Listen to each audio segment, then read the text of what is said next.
देखिएगा, आज की जो हमारी क्लास रहेगी BHDLA 135, BHDLA 135 हिंदी भाषा विविध प्रयोग के दिसंबर 2023 के प्रीवियस ईयर के क्वेश्चन पेपर को सोल्व करने जा रहे हैं। और आज हम इस क्लास में दिसंबर 2023 का पूरा जितना क्वेश्चन पेपर है मैं पूरा ही आप सबको सोल्व कराने वाला हूं। ठीक है, लगभग ऐसा ही क्वेश्चन पेपर आपको इस बार एग्जाम में देखने को मिलेगा ही मिलेगा। बस क्वेश्चन थोड़े डिफरेंट हो सकते हैं, पैटर्न सेम ही रहता है। ठीक है, और ये दिसंबर 2023 का क्वेश्चन पेपर है जिसे हम लोग बिल्कुल लेटेस्ट क्वेश्चन पेपर है, इसको मैं आप सबको सोल्व कराने वाला हूँ। तो देखेगा BHDL 135 जो आपका एग्जाम होगा ना, ये 100 नंबर का पेपर हो। कितने नंबर का पेपर होगा भाई?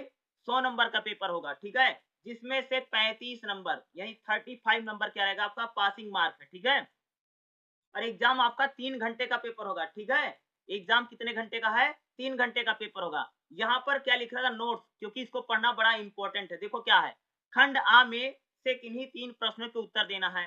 सभी प्रश्नों के अंक समान है, यानी आपको 20 नंबर के 3 क्वेश्चन लिखने हैं। ठीक है, 20-20 नंबर के 3 क्वेश्चन आपको लिखना पड़ेगा जो खंड आ है। और जो आपको खंड बा है, खंड बा में दिए गए निर्देशों के अनुसार आपको क्या करना है? उत्तर देना है। ठीक है, अब देखिए इसमें हमारा क्या खंड आ देखिएगा, यहाँ पर नोट में क्या लिखा है, निम्नलिखित में से किन्हीं 3 प्रश्नों के उत्तर दीजिए, प्रत्येक प्रश्न का अंक समान है। यानी अगर मैं बात करूं तो 20 नंबर का 3 क्वेश्चन लिखना है। ठीक है, और 20 नंबर के क्वेश्चन को कम से कम भाई मेरे 4 पेज में लिखना पड़ेगा। एक पन्ना जैसे एक पेज होता आगे पीछे, इस हिसाब से आगे का एक पीछे का 2, इस हिसाब से मिनिमम 4 तो लिखना पड़ेगा। 4, 4.5, 5 भी कोई कोई लिखता है, तो आपके ऊपर डिपेंड करता है आप कितना लिखते हैं और आपकी स्पीड कितनी है। ठीक है, अब देखिएगा हमारा इसमें जो पहला क्वेश्चन क्या देखिएगा, हिंदी लिपि और वर्तनी के मानकीकरण संबंधी नियमों का परिचय दीजिए। यानी हिंदी लिपि क्या है, सबसे पहले हिंदी हिंदी की लिपि बताओ, और वर्तनी के मानकीकरण, ये जो हिंदी में जो शब्दों को लिखा जाता है उसको हम लोग बोलते हैं वर्तनी। जैसे तुमने लिखा घनश्याम, तो घनश्याम तुमने गलत लिख दिया, तो उसको बोलते हैं वर्तनी। जैसे मात्रा होती, मात्रा भैया गलत नहीं, वर्तनी का मानकीकरण किस प्रकार से किया गया है और उसके कौन कौन से नियम है, ये पहले चैप्टर का क्वेश्चन है जो कि 20 नंबर का क्वेश्चन है। इस प्रकार के क्वेश्चन आपके एग्जाम में आ सकते हैं और पूछा जा सकता है। और एक बात मेरी याद रखना, पहले चैप्टर से पहला क्वेश्चन हर साल आता है, बट क्वेश्चन बदल जाता है, लेकिन पहले चैप्टर से पहला क्वेश्चन आना ही आना है।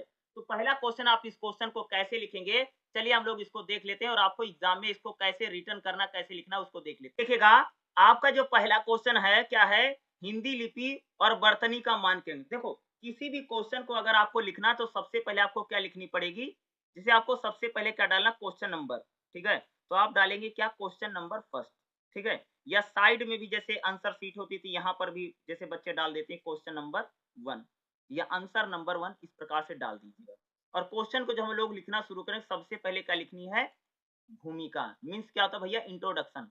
किसी भी क्वेश्चन को जैसे क्वेश्चन 10 नंबर का या 20 नंबर का है तो आपको भूमिका यानी इंट्रोडक्शन से शुरुआत करनी पड़ेगी। इंट्रोडक्शन में एक प्रकार से होता है कि जो क्वेश्चन पूछा गया, क्वेश्चन क्या पूछा गया, आप क्या बताने वाले हैं, वही सारी बातें होती हैं। देखिएगा अगर हम बात करेंगे जैसे ध्वनियों की भिन्नता मिलती है, अगर हम बात करेंगे उच्चारण, देखो जब हम किसी भाषा का उच्चारण करते हैं, जैसे मैंने किसी भाषा में जैसे मैंने बोला का, खा, गा, घा।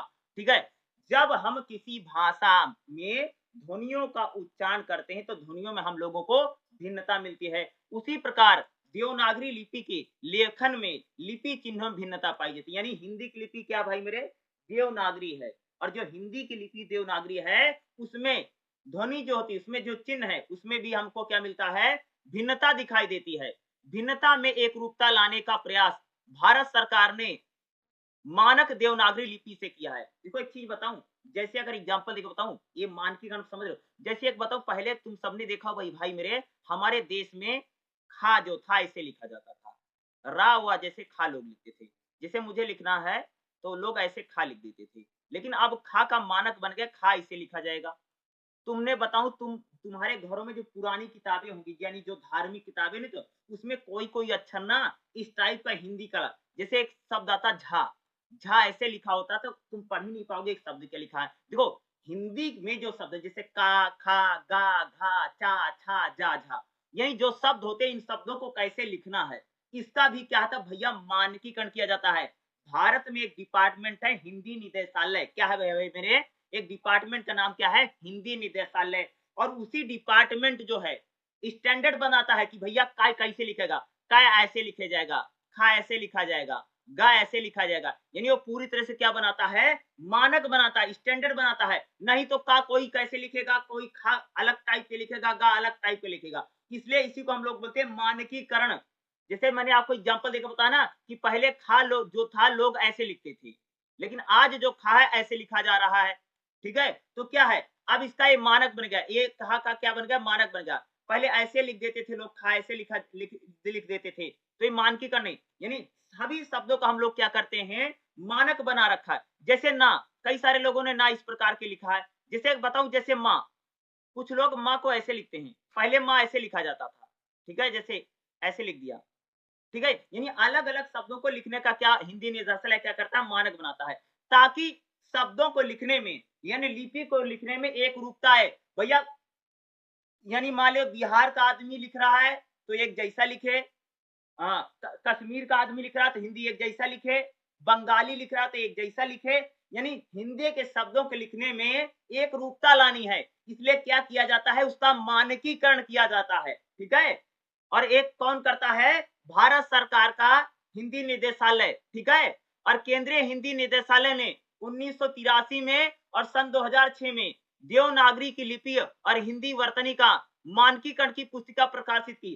भैया हिंदी में का खा गा घा चा छा जा झा ना छोटा बड़ा कैसे लिखा जाएगा, इसके लिए उसने क्या है, एक प्रकार की पुस्तिका निकाली थी, मैगजीन निकाली थी। यानी हिंदी के शब्दों को कैसा लिखा जाएगा, क्योंकि पूरे देश में वैसे ही लिखा जाएगा। नहीं तो जिसका जैसे मन करेगा, कोई का कैसे लिखेगा, खा कैसे लिखेगा, गा कैसे लिखेगा, जिसका जैसे मन करेगा वैसे लिख देगा। ठीक है, उक्त पुस्तिका में वर्तनी और विराम चिन्हों के मानक स्तर, यानी उसी किताब में भैया हिंदी में कैसे विराम चिन्ह का प्रयोग होगा और मात्रा कैसे लिखी जाएगी, इसके बारे में भी विस्तार से बताया गया था। और इसका अध्ययन हम लोग ध्यान पूर्वक करें। इतना आपको भूमिका में लिखना है। उसके बाद आपको क्या लिखना है, हिंदी वर्तनी का मानकीकरण करना है। क्या करना है, एक हेडिंग बनाना। हेडिंग क्या लिखोगे, वर्तनी का मानकीकरण, मानक बना दिया है। जैसे आदमी बोलता है भैया हमारा स्टैंडर्ड है, यानी स्टैंडर्ड बना दिया कि ऐसे लिखना है। ठीक है, पूरे देश में। तो सबसे पहले जो संयुक्त वर्ण है, जैसे संयुक्त वर्ण हम किसको बोलते हैं, जैसे जिनमें खड़ी पाई जाने वाले जो व्यंजन है, जैसे जैसे कच्चा लिखना है, ठीक है, ख्याति लिखना है, ठीक है, व्यास लिखना है। यानी जो शब्द आधे आते हैं खड़ी पाई वाली, यानी जिन शब्दों, जैसे एक शब्द है प्यार, ठीक है, तो प्यार में भैया क्या है, पा आधा है, आधा आता ना, तो खड़ी पाई वाले शब्दों का यानी व्यंजनों का मानक बना दिया, कैसे लिखना है, यानी शब्द को आधा लिखना है। कई बार ऐसे बिंदी लगा देते थे। जैसे एक एग्जाम्पल मैं बताऊं, जैसे मेरा नाम है, जैसे मेरा नाम अगर बताऊं, जैसे मेरा नाम कोई कोई ऐसे लिख देगा, ठीक है, ऐसे लिख देगा, ठीक है, लेकिन इसी नाम मेरे नाम को हिंदी में तो इस प्रकार से भी लिखा जा सकता है, जैसे, यानी ऊपर बिंदी चली जाती है। तो क्या है, अब ये मानक बन गया है। जैसे अगर मुझे लिखना होगा तो मैं ऐसे लिखता हूँ, लेकिन कहीं कंप्यूटराइज सिस्टम में लिखा जाता है तो ऑटोमेटिक कंप्यूटर इस तरह से मेरे नाम को हिंदी में लिखता है। तो क्या है, यही हम लोग मानकीकरण की बात कर रहे हैं। यानी एक प्रकार से क्या बन गया है, मानक बना दिया गया है। यानी किसी शब्द को अगर आधा लिखना है, खड़ी पाई वाले जो व्यंजन है उनको कैसे लिखा जाएगा, तो देखो खड़ी पाई वाले संयुक्त व्यंजनों को संयुक्त खड़ी पाई को हटा करके बनाया जाना चाहिए। यानी जैसे आपको खा लिखना है तो आधा लिखोगे, जैसे जैसे मान लो कि आपको जा लिखना तो आधा आ जाएगा, ठीक है, जैसे इस प्रकार से ना, यानी जैसे कुत्ता है तो आधा आधा रा आ जाएगा, जैसे पृथ्वी ध्वनि है, ध्वनि में आधा धा आएगा, ध्वनि, ठीक है, इस प्रकार से। अन्य व्यंजन में जैसे का और फा में संयुक्त व्यंजन, जैसे पक्का, दफ्तर आदि शब्दों में क्या करेंगे, हम लोग आधा शब्द लिखते हैं, और इसका भी पूरी तरह क्या बना दिया गया है, मानकीकरण कर दिया गया। अगर आप देखेंगे जैसे डा, छा, टा, ढा, दा, हा, इनको भी आधा लिखा जाएगा। जैसे लड्डू है, बुढ़ा है, विद्या है, चिन्ह है, ब्रह्म है, इनको आधा कैसे। संयुक्त व्यंजन में रा, रा देखो, रा हमेशा ऊपर जाता है। देखो रा, देखो जैसे प्रकार है, प्रकार, जैसे मान लो पा के बाद अगर रा आएगा, पा, पा रा, ठीक है, नीचे जाएगा, तो इसको क्या कर दिया, एक प्रकार से मानक बना दिया, यानी शब्द को। अब विभक्ति चिन्ह को कैसे किया जाएगा, अगली हेडिंग क्या भैया, विभक्ति चिन्ह, देखिएगा हिंदी के विभक्त चिन्ह सभी प्रकार के संज्ञा शब्दों में प्रतिपादित पृथक लिखे जाते हैं। जैसे राम ने राम को राम से, स्त्री ने स्त्री को स्त्री से, इस प्रकार से लिखा जाएगा ना। यानी अलग अलग करने के लिए उसको विभक्त करना, अलग करना। जैसे उसके लिए, जैसे उसके लिए पृथक करने के लिए क्या, विभक्ति चिन्ह। यानी एक प्रकार का आपको क्या रखना, चिन्ह जैसे होता नहीं, जैसे चिन्ह, जैसे मैंने बोला राम ने, फिर निशान लगा, राम को, राम के लिए, ये कॉमा नहीं लगा देते हैं, क्या है ये विभक्ति चिन्ह है। क्या विभक्ति चिन्ह। उसी प्रकार से क्रियापद, क्रियापद को अगर आप देखोगे, जैसे कई सारे लोग लिखते हैं, जैसे ना संयुक्त क्रियाओं के सभी अभिभूत क्रिया जैसे पृथक लिखी जाती है। जैसे पढ़ा करता है, आ सकता है, जाया करता है, खाया करता है, जा सकता है, क्या है, एक क्रियापद है। क्रिया यानी जिसमें काम, जैसे जैसे पढ़ना, घूमना, ठीक है, या जाया करता है, खाया करता है, क्रिया यानी जो काम और क्रिया बात करते हैं। तो क्रिया पदों को भी हम लोग ऐसे लिखते हैं, यानी बीच में क्या लगा देते हैं, ऐसे विराम चिन्ह लग जाता है। क्या लग जाता है जी, इसमें विराम चिन्ह लग जाता है। क्रिया पदों में जब क्रिया खत्म होती है उसके बाद हम क्या कर देंगे भैया, विराम चिन्ह लगा देंगे। इसका भी क्या कर दिया गया जी, मानकीकरण कर दिया गया, मानक बना दिया, यानी स्टैंडर्ड बना दिया है, ठीक है। हाँ फाइन, देखिए यानी इसमें क्या कर दिया, द्वंद्व समास के पदों में, यानी जैसे ऐसे, जैसे राम लक्ष्मण, तो राम लक्ष्मण जैसे राम और ऐसे ऐसे निशान लगा के लक्ष्मण लिखेगा, ठीक है, इसी को बोलते हैं हम लोग। जैसे यहाँ पर जैसे जैसे लिखा है ना लेन देन, जैसे कई बार लिखा, जैसे लिखना लेन, फिर ऐसे एक लाइन खींच, देन, लेन देन हो गया। शिव पार्वती, देख रेख, चाल चलन, ये बीच में जो निशान लगा ना, इसी को बोल, इसी बात करें, यानी बीच में ऐसे आपको लगाना पड़ेगा। इन शब्दों में क्या लगाना पड़ेगा, आपको लगाना पड़ेगा। जैसे तुमसे, राम तुमसा, चाकू से, यानी क्या, आप जैसे शंकर पार्वती है, राम लक्ष्मण है, खाना पीना है, खेलना कूदना है, यानी दो शब्द एक रूप में, बीच में अगर साइन एक लगा गया यहाँ पर, क्या इस शब्द, यानी आपको लाइन खींचनी पड़ेगी बीच में। इसका भी क्या कर दिया गया भैया, भाई मेरे मानक बना दिया गया है। क्या कर दिया गया है, इसका भी मानक बना रखा है इन लोगों ने। कैसे, अव्यय, अव्यय को कैसे लिखना, जो अव्यय है कैसे लिखोगे, जैसे जैसे अव्यय कोई आते हैं हिंदी में, जैसे आ, ओ, ए, आए, तो, सो भी, इस प्रकार के जो अव्यय को हम लोग कैसे लिखेंगे। अव्यय को देखो किस प्रकार से लोग लिख रहे हैं, देखो जैसे अव्यय देखो, देखो प्रतिदिन, प्रतिशत, मानव मात्र, ठीक है, यथा संभव, यानी अव्यय को, यानी जब भी अव्यय लिखा जाएगा तो मात्रा लग जाएगी, देख रहे हैं, जब भी क्या ऐसे क्या लग जाएगी भैया, कॉमा लगाना है। अव्यय को लिखते समय भी हम लोगों को क्या करना है, कॉमा लगाना है। श्रुति मूलक यानी या और वा को कैसे लिखोगे, श्रुति मूलक में अगर आप देखोगे, देख जहां श्रुति मूलक या और वा का प्रयोग विकल्प से होता है वहां ना किया जाए, अर्थात किए गए, नई नई, हुआ हुई, यानी इसमें क्या है, एक प्रकार से आ जाएगा प्रतिमूलक, या और वह शब्द अगर आएगा तो बीच में ऐसे लाइन खींच देंगे, इस प्रकार के शब्दों करते हैं। अनुस्वर जहां पर आ जाए, जैसे ऊपर बिंदी लग जाती है, अनुस्वर का प्रयोग करते हैं, यानी इसका भी मानक बना दिया। जैसे बोला था ना, अनुस्वर इसको बोलते हैं, अनुस्वर यानी ऊपर जो बिंदी लग जाती है ना, जैसे किसी ने लिखा है कंचन, ठीक है, तो ऊपर बिंदी लगा देगा कंचन, जैसे ऊपर बिंदी चली जाती है, ठीक है। जैसे जैसे लिखा आंसू, आंसू ऐसे लिखता है आंसू, ठीक है। ये क्या है, इसको चिन्ह अनुनासिकता बोलते हैं, ऊपर जो ऐसे अंक की बिंदी लगती है, जैसे चांद, ठीक है, एक चांद क्या है, ये क्या है भैया, अनुनासिकता है इस प्रकार की। और जो ऊपर बिंदी लग जाती है, जैसे मान लो ऊपर किसी भी शब्द में जैसे बिंदी आ जाती है, उसको हम लोग क्या बोलते हैं, अनुस्वर बोलते हैं। तो अनुस्वर कैसे लिखा जाएगा और अनुनासिकता शब्द कैसे लिखा जाएगा, इसका भी पूरी तरह से क्या कर दिया गया भाई मेरे, मानक यानी स्टैंडर्ड बना दिया, किसी शब्द को कैसे लिखा जाएगा, यानी ताकि पूरा देश एक जैसी हिंदी लिखे। नहीं तो पूरे देश के लोग, जैसे तुम देखते हो साउथ के लोग अलग प्रकार से हिंदी बोलता है, उसकी टोन अलग है, कोई अलग प्रकार से, यानी लेखन में एक रूपता लाने के लिए क्या बोलोगे, लेखन में एक रूपता लाने के लिए मानकीकरण किया गया है। क्या कर दिया गया जी, मानक बना दिए गए हैं। जैसे गंगा, ठंडा, संध्या, संपादक, ऊपर सब में अनुस्वर लग रहा है ना, देख रहे हो अनुस्वर लगा दिया है। जैसे हास, ठीक है, आंगन क्या है, इसमें ऊपर क्या लगा, अनुनासिकता लगा दिया गया है। विदेशी ध्वनियों में क्या करेंगे हम लोग, जो विदेशी ध्वनि है, जैसे अगर आप देखेंगे, जैसे कलम, किला, दाग, यानी इसमें जैसे, इसमें क्या लगता है विदेशी ध्वनि में, जैसे अगर आप देखें इसमें नुक्ता लग जाता है, कलम, किला, एक उर्दू के शब्द होते हैं, उर्दू के शब्दों में अगर आप देखेंगे तो यहाँ पर इसको नुक्ता बोलते हैं, नुक्ता लगा दिया जाए। जैसे जैसे यहाँ खाना, यानी खा के ऊपर ये बिंदी लगा दिया, राज, इस प्रकार के, इसको हम लोग क्या बोलते हैं, पांच ध्वनि, जैसे का, खा, यानी का, गा, खा, जा, फा, इसमें हम क्या लगाते हैं, नुक्ता लगा दिया जाता है। और एक खास तौर से अगर आप देखेंगे तो हिंदी और हिंदी से अरबी फारसी शब्दों में होता है। कौन से शब्दों में भाई? अरबी फारसी जो शब्द होते हैं, विदेशी ध्वनियाँ होती हैं, उनमें नुक्ता लगा दिया जाता है। और इसका भी क्या कर दिया गया हमारे देश में, मानकीकरण कर दिया। कौन-कौन से शब्द हैं, जैसे का, गा, खा, जा, था, ये 5 हैं, 5 ध्वनियाँ हैं।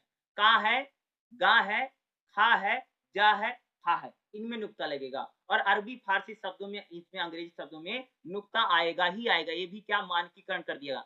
हल चिन्ह क्या है? जैसे हल चिन्ह, जैसे हम लोग श्रीमान, जैसे अंडरलाइन नहीं करते थे, ऐसे रोक देते हैं। जैसे मैंने लिखा श्रीमान, तो ऐसे करके अगला नाम लिखा। इसको क्या बोलते हैं हम लोग? जैसे बिल्कुल, बिल्कुल, सर्दी, सर्दी, ये भर्ती, भर्ती, क्या इसमें क्या लगा देते हैं हम लोग? एक प्रकार से हल चिन्ह लगा देते हैं। हल चिन्ह, जैसे स्वर्ण परिवर्तन, क्या जैसे परिवर्तन, जैसे अगर आप देखें अर्ध, तत्व, इस प्रकार के शब्दों में ना संस्कृत मूलक तत्सम शब्दों को वर्तनी में सामान्यतः संस्कृत के रूप में लिखा, हिंदी में उसको संस्कृत को संस्कृत के रूप में ही लिखा जाता है। जैसे गृहत, प्रदर्शनी, अत्यधिक, इस प्रकार से। विसर्ग क्या है? देखिए, विसर्ग में अगर आप जैसे सुख दुख, विसर्ग इसको हम बोलते हैं, ठीक है। शब्द आ जाए, ए और ओ का प्रयोग कैसे करेंगे, यानी जो मात्राओं का प्रयोग करते हैं ना, ये भी इसका क्या बना दिया, इसका भी मानकीकरण कर दिया। नहीं, हिंदी में जितने भी मात्राएं हैं या चिन्ह हैं, सबका भैया मानकीकरण कर दिया है, ताकि पूरा देश एक जैसे लिखे। नहीं तो कोई कुछ लिखेगा और कोई कुछ प्रकार से लिखेगा, उसमें पता ही नहीं चलेगा। पूर्णकालिक प्रत्यय हैं, जैसे मिलकर आदि, ठीक है। अन्य नियम क्या बनाए गए, जैसे सिरा रेखों का प्रयोग, यानी हिंदी में सिरा रेखों लगाना, सिरा रेखा लगाना जरूरी है। जैसे तुम जैसे लिखते हो, जैसे तुमने लिखा राम, तो राम के ऊपर ऐसे सिरो रेखा इसको बोलते हैं, जो लाइन खींचते हैं। सिरो रेखा का प्रयोग प्रचलन में रहेगा, और हिंदी को जब भी लिखा जाए तो सिरो रेखा लगानी पड़ेगी। हिंदी का ये नियम है, ठीक है।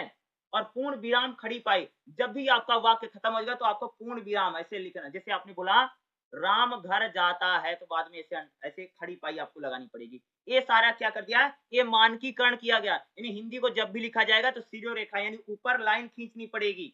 जैसे जैसे देखे ना, इसमें लिखा ना, जैसे लिखा नहीं, जैसे अगर मैं बात करूँ, जैसे सब लिखा नहीं, जैसे अगर देखो विसर्ग लिखा, विसर्ग ऊपर ऐसे लगा दिया ना, तो क्या है, इसको बोलते हैं सिरो रेखा। और पूर्ण विराम का प्रयोग किया जाएगा। ये सारा क्या कर दिया भाई मेरे, मानकीकरण कर दिया। यानी हिंदी को कैसे लिखा जाएगा, नहीं तो अलग अलग लोग ना अलग अलग प्रकार से लिखेंगे, कोई कैसे लिखेगा, कोई कैसे लिखेगा। मैंने बताया ना कि तुम्हारे घर में कोई गीता, रामायण, आरती फारती कुछ पढ़ी हो, उसकी किताब उठा करके देख लेना, उसमें कुछ शब्द बड़े अजीब टाइप के हिंदी के लिखे हुए हैं। बहुत पुरानी किताब हो, उनमें ऐसा रहता है, क्योंकि हिंदी में लिखने का जो मानकीकरण हो 2-3 बार बदल चुका है, इसलिए हिंदी को कहीं कहीं पर अलग प्रकार से हिंदी के शब्द को लिखा जाए, तुम पढ़ भी नहीं पाओगे लिखा क्या है, क्योंकि ये थोड़ा अलग टाइप के लिखने का तौर तरीका अब थोड़ा बदल गया है। जैसे मैंने आपको खा लिख करके एग्जाम्पल दे करके बताया था, ठीक है। चलिएगा हम लोग अगला क्वेश्चन कर लेते हैं, जो हमारा नेक्स्ट क्वेश्चन देखिएगा। अगला जो हमारा क्वेश्चन क्या देखिएगा, क्या है, लहजा अनुतान, ठीक है। इसमें हमें 2 चीजें लिखनी है, एक तो लहजा और दूसरा अनुतान, ठीक है। दोनों चीजों को अलग अलग करके लिखना, ठीक है। देखो, लहजा या अनुतान संकेत भार किए जाते हैं, यानी लहजा और अनुतान का एक प्रकार का संकेत है, ठीक है। यहाँ आपको अनुतानों से कुछ परिचय करवाया जाएगा। देखो, जब हम कोई वाक्य बोलते हैं तो उस वाक्य को बोलने का ढंग का भाव ही अनुतान है, ये लहजा। देखो, लहजा मतलब समझते हो, जैसे कोई आदमी कोई बात करता है तो उसके बात करने का जो ढंग है, बोलने का जो तरीका है, वही हमारा लहजा होता है। जैसे तुमने देखो कोई कोई आदमी ना बड़े भावुक होकर के बातें करता है, कोई कोई आदमी तुमने देखा लोग बड़े गुस्से में बात करते हैं, या कोई कोई लोग होते तुमने देखा कि बड़े तेज आवाज में बात करते हैं, ठीक है। कोई कोई आदमी था जैसे बहुत मीठा होकर के बोलता है, या कोई कोई आदमी बड़ा बेढंगे टाइप का बोलता है। कुछ लोगों के बारे में तुमने सुना होगा, फलाने भैया नाक में बोलते हैं। कैसे, क्या सुना होगा, फलाने तो नाक में बोल रहे हैं। क्या है कि हर व्यक्ति का बोलने का एक क्या होता, ढंग होता है। क्या होता है जी, हर आदमी का बोलने का एक ढंग है। सबका, चाहे छोटे से छोटा बच्चा हो, चाहे बड़े से बड़ा आदमी हो, हर आदमी का क्या है, बोलने का क्या है, जो ढंग है, यानी जो तरीका है, उसी को हम क्या बोलते हैं, लहजा बोलते हैं। यानी आपको बोलने का तौर तरीका क्या है। जैसे मैंने बोला कि कोई कोई आदमी बड़ा भावुक होकर के बात करता है, ठीक है। जैसे मिलेगा, भैया कैसे थे, कैसे नहीं थे, कितने दिन बाद तुम आए हो हमारे घर, ऐसे बोलेगा। कोई कोई आदमी जैसे मान लो कि बड़ा रूडली टाइप, यानी ऐसे बिहेव करता है जैसे मान लीजिए कि दुश्मन है आपका, ठीक है, लेकिन उनका बोलने का वो तौर तरीका है, बल्कि वैसे है नहीं, बस उसका तौर तरीका है। कोई कोई देखा, कोई कोई लोग होते बड़ा धीमा बोलते हैं, ठीक है। कोई कोई आदमी होता है, जैसे मैंने बोला कि आपको बात करेंगे तो भाई अलग प्रकार से बात करते हैं ना। ये हर आदमी का बोलने का जो तौर तरीका है वो हमारा क्या होता है, लहजा होता है। ठीक है? जब भी आप किसी, जैसे तुम देखो, जैसे कोई कोई कवि होता है हास्य व्यंग्य का कवि होता है ना, जैसे हंसी की बात बताता है। जैसे कि किसी कुछ होगा, कोई कोई आदमी कॉमेडियन टाइप का होता है, हर बात में कॉमेडी कर देता है। ठीक है, देखा होगा ना, उनका भी एक क्या होता है, लहजा होता है, कॉमेडियन टाइप का आदमी का। कोई कोई आदमी तो बड़ा दूसरे टाइप का होता है, गुस्से में गुस्सैला आदमी बहुत होते हैं ना, छोटी-छोटी बात पे गुस्सा कर देगा। लोग बताते हैं कि आदमी की जब ज़्यादा उम्र हो जाती है तब गुस्सा करना वो क्या है, ज़्यादा कर दे। जैसे घरों में जैसे आपके बूढ़े दादाजी होंगे, ठीक है, या दादी होंगी, तो उनको गुस्सा बहुत आता होगा। ऐसा होता है कि आदमी की उम्र बढ़ जाती है, तो क्या है, बोलने का जो ढंग तरीका वही लहज़ा है। अनुतान को सुरलहरी कहते हैं। सुरों के आरों-अरों, जैसे अनुतान पता क्या है? जैसे तुम गाने-वाने नहीं सुनते हैं, जैसे तुम देखोगे ना गाना गाएगा ना, तो सुर में गाना भैया धीमे-धीमे शुरू करेगा और फिर धीरे-धीरे राग को उठा लेगा। इसी को हम लोग क्या बोलते हैं, अनुतान। यानी जैसे तुमसे कोई बात कर रहा है, आराम-आराम से बात कर रहा है, अचानक से गुस्सा कर गया, ठीक है? अचानक से क्रोधित हो गया, ठीक है? जैसे मान लो कि तुम्हारा टीचर था, तुमने पूछा क्या है, फलाना है, तो उसने बोला कि आज मैं होमवर्क करके नहीं आया, अचानक उसने गुस्सा कर लिया। अनुतान यानी आरो-अवरोह, यानी हम क्या बोलते हैं, अनुतान मीन्स क्या है? सुल रहल बोलते हैं। यानी देखो क्या है, यानी जैसे जैसे मैं बात कर रहा हूँ आपसे, ठीक है? तो बात करते-करते क्या है कि मैं तेज आवाज़ कर लूँ या आवाज़ अपनी धीमी कर लूँ, ये क्या है? इसी को हम लोग अनुतान बोलते हैं। सुर एक व्यापक शब्द है, जो सभी घोष ध्वनियों में वर्तमान में है। इसे हम समानार्थी तान कहते हैं। इसे हम शब्द का अर्थपूरक सुर कह सकते हैं। जब हम बोलते हैं तो वाक्य में सुर लहरी होते हैं। देखो, जब आदमी कोई बोलता है तो सुर में बोलता है। जैसे होता है ना, कोई-कोई आदमी जैसे एक एक सुर में बोलता है, ठीक है? जैसे उतार-चढ़ाव नहीं आता है, जैसे तेज बोला, फिर धीमे बोला, धीमे बोला, तेज बोला, तेज बोला, धीमे बोला, धीमे बोला, तेज बोला। यानी क्या होता है कि आदमी जब बोलता है तो कभी तेज बोल रहा, कभी धीमे बोला, कभी तेज बोला, कभी जैसे लोग, तुम मोबाइल पे बात करो तो भैया अभी आदमी तेज आवाज में बात कर रहा है, कोई धीमी आवाज में बात कर रहा है। ऐसे हो देखा होगा ना, बहुत सारे लोग धीमी आवाज में बात करते हैं। यानी ऊपर नीचे जब आवाज करती है, उसी को हम लोग क्या कह रहे हैं, अनुतान कह रहे हैं, ठीक है? अनुतान वस्तुतः उस सुर को कहते हैं जिसके कारण शब्द में अर्थ परिवर्तन था। जैसे अगर एग्जांपल लेते हैं, जैसे मान लो कोई आदमी गुस्से में बात कर रहा है, ठीक है? तो जैसे कोई उसका ऐसा आदमी आ गया जिसको बड़ा मान-सम्मान करता है, तो उसका गुस्सा तुरंत ही शांत हो जाता है ना, तो क्या थोड़ा डाउन मार जाता है, ठीक है? लिखित भाषा में अनुतान को विराम चिन्ह कहते हैं। लिखित भाषा जो होती है उसमें जो जब अनुतान आता है तो विराम, जिससे रुक रुक जाते हैं। प्रश्न चिन्ह, प्रश्नवाचक चिन्ह अंत में लगाया जाता है। जैसे हिंदी में देखोगे ना, जैसे हिंदी को हम लोग लिखते हैं, तो हम लोग क्या करते हैं, जैसे किसी ने बोला अच्छे हो, तो इतना रुक जाएगा। कैसे हो? ऐसे बोलेगा ना। हाल-चाल सब ठीक है? ऐसे पूछेगा ना। ये क्या है? यानी प्रश्नवाचक चिन्ह लग जाएगा ना, जैसे क्या कर रहे हो?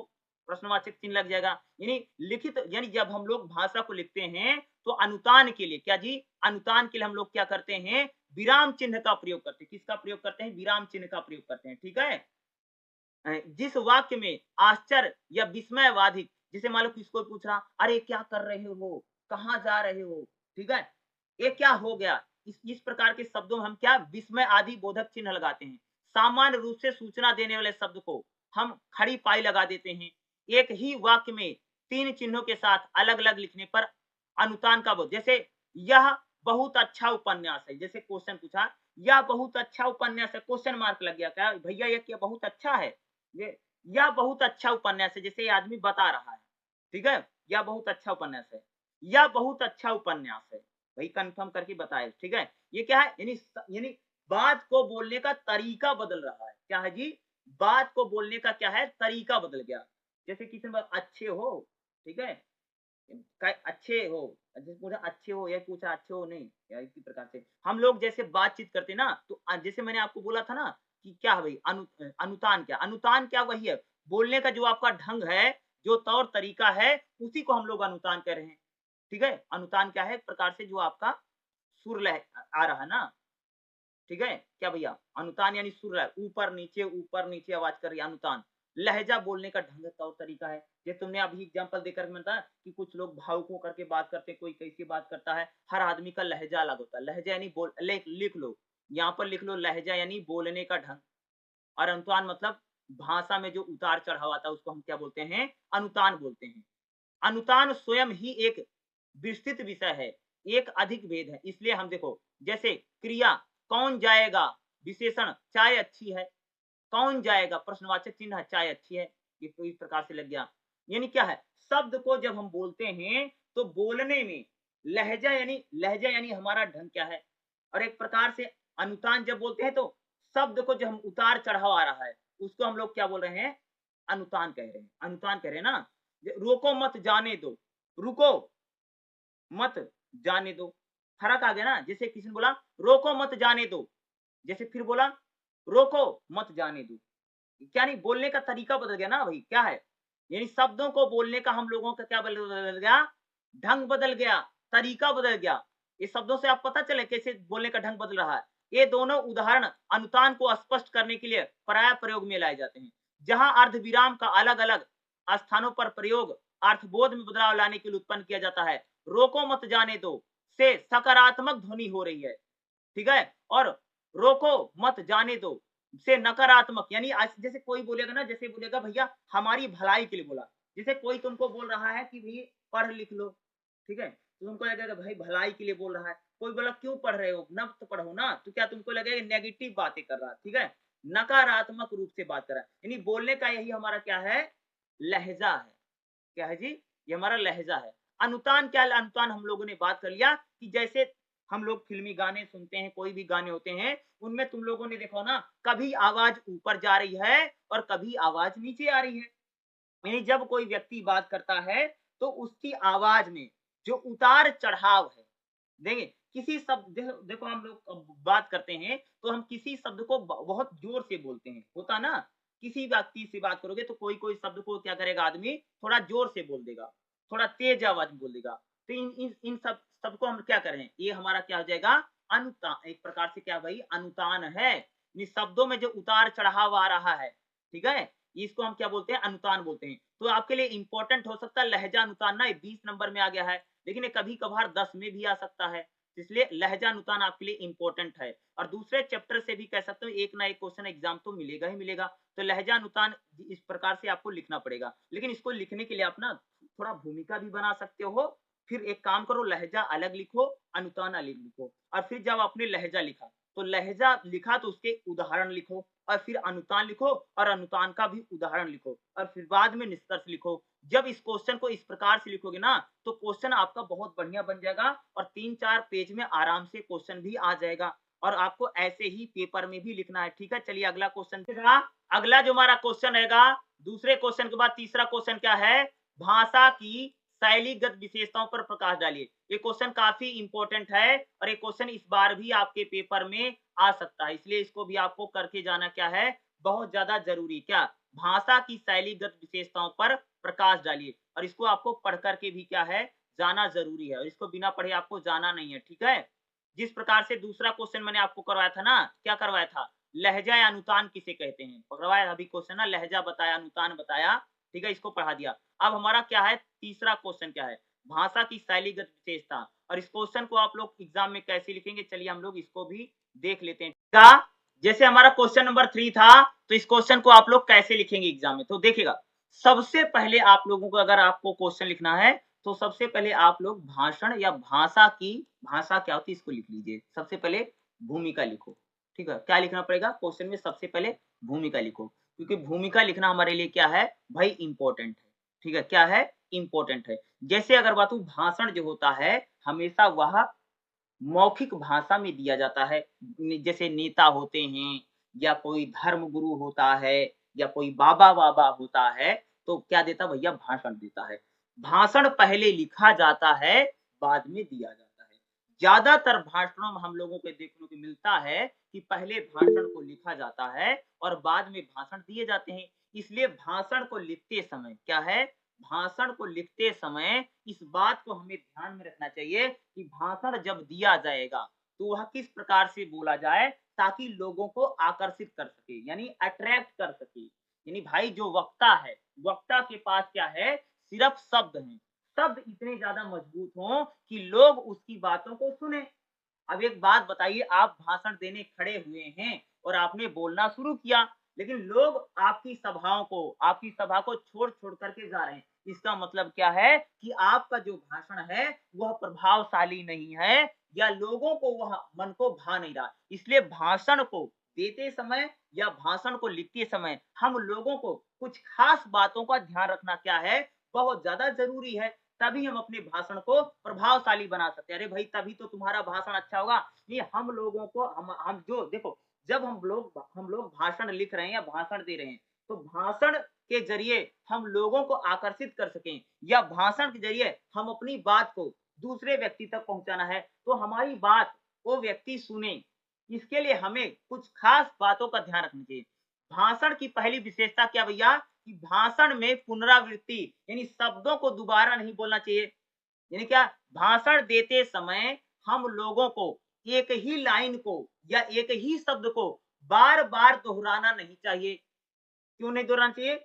जैसे मान लीजिए, जैसे कई बार कोई नेता या कोई व्यक्ति भाषण दे रहा है, जैसे उसने पहली बार बोला किसान भाइयों, ठीक है, उसके बाद बोलेगा भाई धरती पुत्रों, यानी यानी एक ही शब्द को अगर बार बार बोलना है तो आपके उस शब्द के पर्यायवाची शब्दों का हमें प्रयोग करना चाहिए। यानी यानी यानी भाषण को देते समय हमको रिपीट बात नहीं बोलनी चाहिए। यानी क्या है भाई, जब भी आप भाषण देने बैठे हैं तो भाषण को देते समय यानी शब्दों की पुनरावृत्ति ना हो। जैसे आपने बोला, जैसे एग्जाम्पल लिया भाई किसान भाइयों, तो बार बार आप किसान भाइयों बोलेंगे तो यह बिल्कुल भी अच्छा नहीं लगेगा। ठीक है, ठीक है, लेकिन इसलिए आपको क्या करना चाहिए, हर बार बोलते समय आपको शब्द बदलना पड़ेगा। जैसे खास तौर तुम देखा नेता होता जब भाषण देते, जैसे कभी बोलेगा महिलाओं, मातृशक्ति, मेरी बहनों, मेरी माताओं, क्या है, यानी एक ही व्यक्ति को यानी एक ही व्यक्ति को यानी महिलाओं को ही संबोधित करने के लिए वह अलग अलग प्रकार के शब्दों को बोल रहा है। ऐसा क्यों कर रहा है? क्योंकि एक ही शब्द को बार बार बोलना क्या है, अच्छा नहीं लगता है। क्योंकि रिपीट बात नहीं बोलनी चाहिए कभी भी। क्या है, यानी एक ही शब्द को आप बार बार रिपीट करेंगे तो सामने वाला व्यक्ति क्या हो जाएगा, भोर हो जाएगा। क्या भैया, सुन सुन के पक जाएगा। ठीक है, यानी भाषण को देते समय पहली बात ये इस बात पर बल देना चाहिए कि हमें अपने शब्दों को दोहराना नहीं है। यानी जिस शब्द को आपने एक बार बोल दिया है, दोबारा उस शब्द को हम लोगों को बोलना नहीं है। अगर बोलेंगे तो ये अच्छा नहीं लगेगा, पहली बात। और दूसरी क्या, अगर हम बात करें दूसरी खास तौर से अगर हम बात करें कि देखो भाषण को देते समय दूसरी विशेषता क्या है, भाषण की भाषा लिखित भाषा की तरह सुसंगठित नहीं। देखो भाषण जब कोई व्यक्ति देता है तो उसके सामने वह लिखित भाषा कई बार उसके पास होती है, कई बार नहीं होती है। इसलिए जो भाषण देने वाला व्यक्ति है उसको बोलते हुए अपने वाक्यों का क्रम यानी वाक्य को बोलते समय क्रम उसको सही रखने की जरूरत है। उसमें शब्द और पदों का क्रम लिखित भाषा की से प्राय अलग होता है। देखो जैसे एग्जाम्पल बताऊं, जैसे कोई व्यक्ति भाषण दे रहा, तो जैसे उसने बोला हमारे सामने जो प्रश्न है वो बहुत बड़े हैं, लेकिन ऐसा नहीं है कि जो हिम्मत से काबू में नहीं कर सकते। यानी भाषण को देते समय आपकी जो लाइन है वो लाइन बिल्कुल सटीक बैठनी चाहिए, नहीं तो आप क्या हो जाए, गड़बड़ हो जाएगा। कि भाषण को देते समय हम लोगों के वाक्य क्रम को ध्यान रखें कि सबसे पहले भैया कर्ता आएगा, फिर कर्म आएगा और फिर क्रिया आएगी। कि भाषण को देते समय भी हमें कर्ता, क्रिया, कर्म पर क्या करना चाहिए, विशेष ध्यान देने की जरूरत है। नहीं तो आपका जो वाक्य क्रम है वो गड़बड़ा जाएगा और भाषण जो है वह लोगों को नहीं, जो अच्छा नहीं लगेगा और लोग तुम्हारी सभाओं से उठ करके भाग जाएंगे। नहीं, भाषण आपका प्रभावशाली नहीं रह जाएगा। जैसे राम स्कूल जाता है, यानी यहाँ राम कर्ता, स्कूल कर्म और जाता क्रिया। यानी आपको जब भी भाषण दे तो आपको कर्ता, कर्म, क्रिया इन चीजों का ध्यान रखने की क्या है, नहीं वाक्य क्रम यानी वाक्यों को आप सिस्टमैटिक ढंग से बोलें। जैसे आपने बोला कि सुरेश मेरा भाई है, वह 10वीं कक्षा में पढ़ता है। ठीक है, वह बहुत मेधावी बच्चा है जिसने अपनी कक्षा में प्रथम स्थान प्राप्त किया है। ठीक है, यही आप जब भी भाषण दे तो आपको वाक्य क्रम जो है, ठीक है, शब्दों का जो सिस्टमैटिक ढंग से बोलने का तौर तरीका है उसको आपको ध्यान में रखना क्या है, बहुत ज्यादा जरूरी है। अगर आप लोग ध्यान नहीं रखेंगे तो आपका जो वाक्य क्रम है वो गड़बड़ा जाएगा और लोगों को आपका जो भाषण है वह आपको जो अच्छा लगना चाहिए वो बिल्कुल भी अच्छा नहीं लगेगा और आपका भाषण प्रभावशाली नहीं रह जाएगा।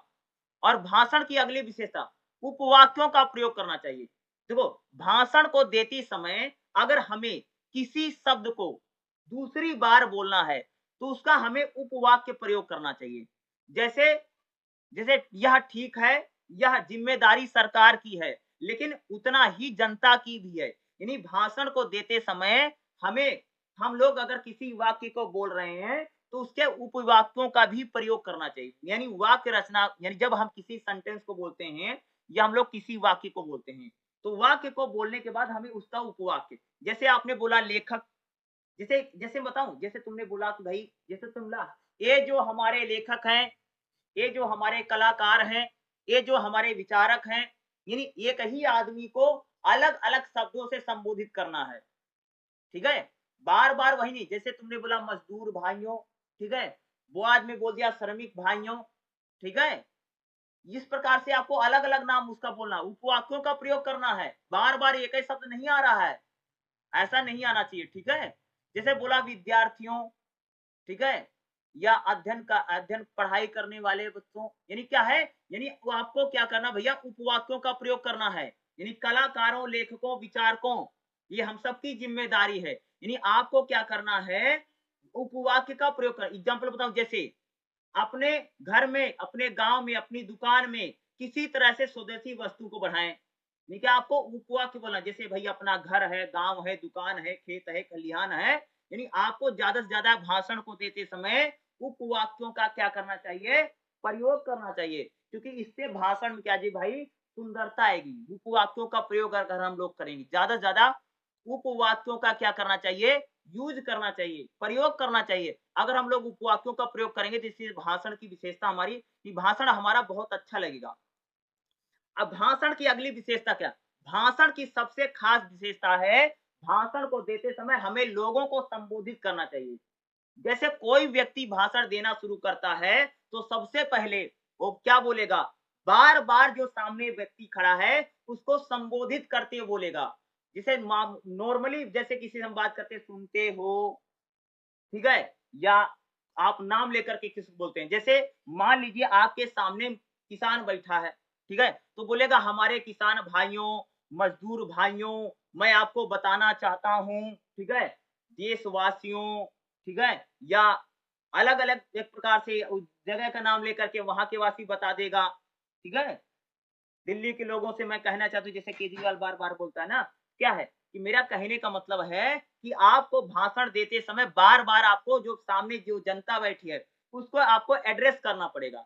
यानी उनको क्या करना पड़ेगा भाई मेरे, संबोधित करना पड़ेगा। यानी जो आपके श्रोता हैं, क्या है, श्रोताओं को आपको संबोधित करना पड़ेगा। देखो, हमारे जैसे जैसे कोई भाषण दे रहा, हमारे किसान भाइयों, हम आपकी बुनियादी, आपकी जनसंख्या से अधिक है। यानी भाषण देते समय हम लोगों को इस बात का विशेष ध्यान रखना पड़ेगा कि बार बार आपको उसको, यानी जो आपका सुनने वाला है, यानी जिसे आप अपनी बात सुना रहे, जिसे भाषण दे रहे हैं, उनको बार बार आपको एड्रेस करना पड़ेगा, यानी संबोधित करना पड़ेगा, उनका बार बार आपको नाम लेना पड़ेगा, ताकि उनको पता चले भाई हमसे हमसे ही कह रहा है, ठीक है, हमसे ही बार बार वो बात बोली जा रही है। जैसे टीवी टेलीविजन में देखते, ध्यान से देखिए, ठीक है, ये आपके लिए ही है, कि आपके लिए बार बार हर व्यक्ति को हमको क्या करना चाहिए, एड्रेस करना चाहिए। इस बात को हमें क्या है, ध्यान रखने की क्या है, जरूरत है। और तीसरा जो क्वेश्चन है, आपको पूरा इसी प्रकार से लिखना पड़ेगा। लास्ट में आप लोग भूमिका लिख सकते हैं, और भूमिका में भाषण की जो जो बातें बताई गई हैं उसको आप सॉरी भूमिका निष्कर्ष, भाई मेरे गलती से बता दिया, लास्ट में निष्कर्ष लिखा जाता है। ठीक है, तो निष्कर्ष अगर आप लोग लिख रहे हैं, तो लास्ट में निष्कर्ष 3-4 लाइन लिखेंगे, तो आपका ये जो पूरा क्वेश्चन है कंप्लीट हो जाएगा। क्योंकि किसी भी क्वेश्चन को, क्योंकि ये सारे क्वेश्चन जो हम लोग कर रहे हैं 20 नंबर के हैं, और 20 नंबर के क्वेश्चन को लिखने के लिए आपको कम से कम पता है कि आपको 4 पेज तो लिखना ही पड़ेगा, चाहे आप बना बना करके क्यों ना लिखें।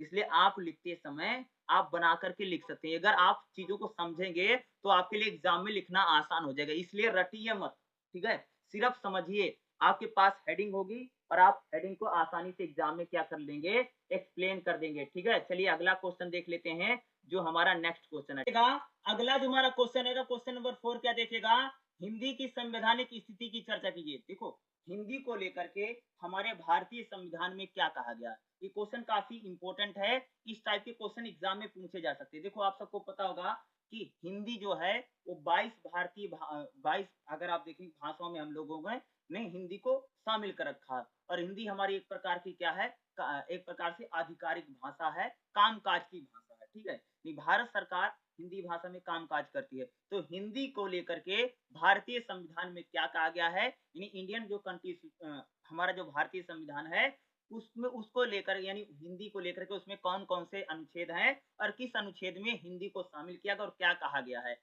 इस टाइप का क्वेश्चन एग्जाम में आ सकता है और ये काफ़ी इम्पोर्टेंट हो सकता है। हिंदी की संवैधानिक स्थिति क्या है, हिंदी को लेकर के कौन-कौन से अनुच्छेद हैं, उन अनुच्छेदों में क्या बोला गया है। इस टाइप के क्वेश्चन एग्जाम में आएगा ही आएगा। अगर ये क्वेश्चन आएगा तो एग्जाम में इसको हम लोग कैसे करेंगे और इसको क्वेश्चन को कैसे अटेम्प्ट करना। चलिए हम लोग इसको भी देख लेते हैं, ठीक है। अगला जो हमारा क्वेश्चन देखिए क्या, हिंदी की संवैधानिक स्थिति की अगर बात करें, देखो जैसे एक क्वेश्चन आएगा तो सबसे पहले आपको क्या लिखनी पड़ेगी भाई, भूमिका लिखनी पड़ेगी, ठीक है। हिंदी के संवैधानिक स्थिति को लेकर के जो आपसे एक क्वेश्चन पूछा गया है, ठीक है, इसको हम सबसे पहले हम लोग क्या लिखेंगे, इसकी भूमिका लिखेंगे। देखो अगर मैं बात करूं भारतीय संविधान का निर्णय स्वतंत्रता प्राप्ति के पश्चात, अगर हम बात करें जब हमारा संविधान बना, जब भारत का संविधान बना, जब हमारा देश आजाद हुआ, तो उसके बाद 14 सितंबर 1949 को, ठीक है, संविधान सभा में काफी बहस हुई कि हिंदी को भारत की राजभाषा स्वीकार कर। भैया हिंदी भारत की राजभाषा बनी, क्या है, राज यानी नेशनल लैंग्वेज बने, इसको लेकर के राजभाषा ये एक प्रकार से स्वीकार कर लिया। कब, देखो इसलिए 14 सितंबर को हिंदी दिवस भी मनाया जाता है। क्या है, 14 सितंबर को कौन सा दिवस मनाया जाता है, हिंदी दिवस, क्योंकि 14 सितंबर 1949 को हिंदी को राजभाषा के रूप में, राजभाषा मतलब समझते हो, यानी हमारे कामकाज की भाषा बन गई। कब बनी, 14 सितंबर 1949 को हिंदी क्या थी, हमारी राजभाषा बनी।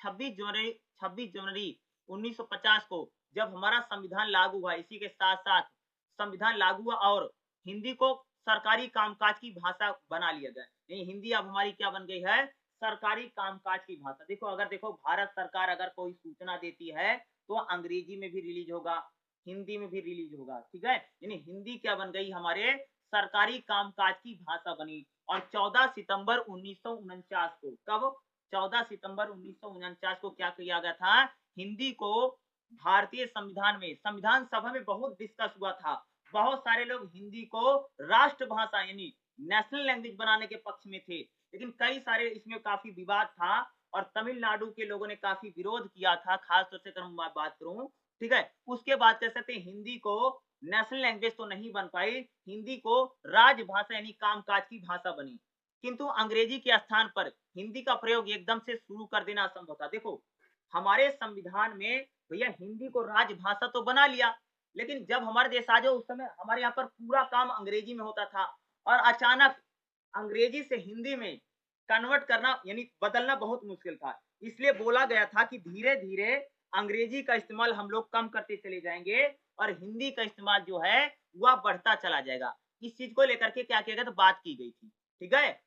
संविधान में राजभाषा संबंधी व्यवस्था इसके मुख्य अंशों में हमको मिलती है। देखो भारतीय संविधान के अनुच्छेद 343 से लेकर, याद रखना, भारतीय संविधान के अनुच्छेद 343 से लेकर के 351 तक हिंदी भाषा को लेकर के सारे प्रावधान किए गए। कब, आर्टिकल 343 से लेकर के आर्टिकल 351 तक कह सकते हो कि राजभाषा हिंदी को लेकर के सारे अनुच्छेद बनाए गए, बातें बताई गई हैं। तो देखेगा अनुच्छेद 343 में क्या कहा गया है, देखो संघ की भाषा हिंदी राजभाषा। देखो भारत को, देखो हमारे देश में हिंदी को लेकर के पहला जो बात कही गई संविधान में, पहला अनुच्छेद क्या है, 343 में क्या कहा गया है, यानी संघ की राजभाषा हिंदी होगी, यानी भारत की जो राजभाषा होगी हिंदी होगी, जिसकी लिपि देवनागरी होगी।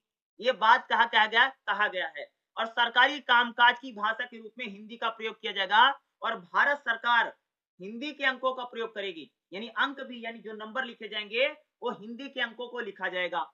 एक इसमें बोला गया है, अनुच्छेद 343 में बोला गया है कि हिंदी को राजभाषा के रूप में स्वीकार किया गया और देवनागरी लिपि को भी स्वीकार किया गया है और हिंदी जो होगी वह सरकारी कामकाज की भाषा बनेगी और हिंदी के अंकों को भी, यानी हिंदी में जो अंक नहीं होते हैं उनको भी हम लोगों ने क्या किया है, एक्सेप्ट किया है। इस बात को भी कहा गया था कि भाई 15 साल के बाद हिंदी को हम लोग पूरी तरह से यूज करना शुरू कर देंगे, क्योंकि भाई पहले तो अंग्रेजी चलती थी, अंग्रेज थे, इसलिए अंग्रेजी से डायरेक्ट हिंदी में बदलना थोड़ा मुश्किल था। इसलिए बोला गया था कि धीरे धीरे अंग्रेजी को हम लोग कम करते चले जाएंगे और हिंदी को हम लोग बढ़ाते चले जाएंगे। ये किसमें कहा गया है? आर्टिकल 340 इसमें 3 में कहा गया था। अब हम लोग बात करें नेक्स्ट की, अगर बात करें अगली बातें की, अगला देखिएगा नेक्स्ट हमारी जो बात है आर्टिकल, अगर मैं बात करूं अगला जो आर्टिकल है, आर्टिकल 45 में क्या कहा गया है? आर्टिकल 345 में क्या कहा? देखो 345 में राजभाषा के रूप में, राजभाषाएं देखो अनुच्छेद 346 से लेकर के अनुच्छेद 347 तक उपबंधों के अधीन रहते हुए किसी राज्य के विधानमंडल विधान द्वारा उस राज्य में प्रयोग किया जाने वाली भाषा में से किसी एक से अधिक भाषा या हिंदी को उस राज्य की सभी शासकीय प्रयोजन के लिए प्रयोग की जाने वाली भाषा या भाषा के रूप में स्वीकार कर। देखो ये क्या है भैया, सभी राज्य जैसे यूपी है, बिहार है, हरियाणा है, पंजाब है, राजस्थान है, ये जो हमारे राज्य हैं, राज्य सरकारें भी किसी एक भाषा को जो उनकी यहाँ की भाषा है उसको वो कामकाज की भाषा बना सकती हैं, ठीक है। इसलिए हमारे देश में देखोगे कि हर राज्य सरकार जो है वह एक भाषा उसकी हिंदी है और दूसरी उसने अपनी यहाँ की जो लोकल लैंग्वेज है उसको भी उसने क्या कर रखा है, कामकाज की भाषा बना रखा है, सरकारी कामकाज की भाषा बनेगी। यानी जो हमारी प्रादेशिक भाषाएं हैं, जैसे अगर मैं पंजाब की बात करूं तो पंजाब जो है, पंजाब सरकारी काम पंजाबी में भी करता है, क्योंकि यह भारतीय संविधान में कहा गया है कि जो राज्य सरकारें हैं वह किसी एक भाषा को कामकाज की भाषा बना सकते हैं जो उनके यहाँ की भाषा होगी। जैसे पंजाब सरकार ने पंजाबी बना ली, ठीक है। उत्तर प्रदेश की सरकार ने उर्दू को कामकाज की भाषा बनाया।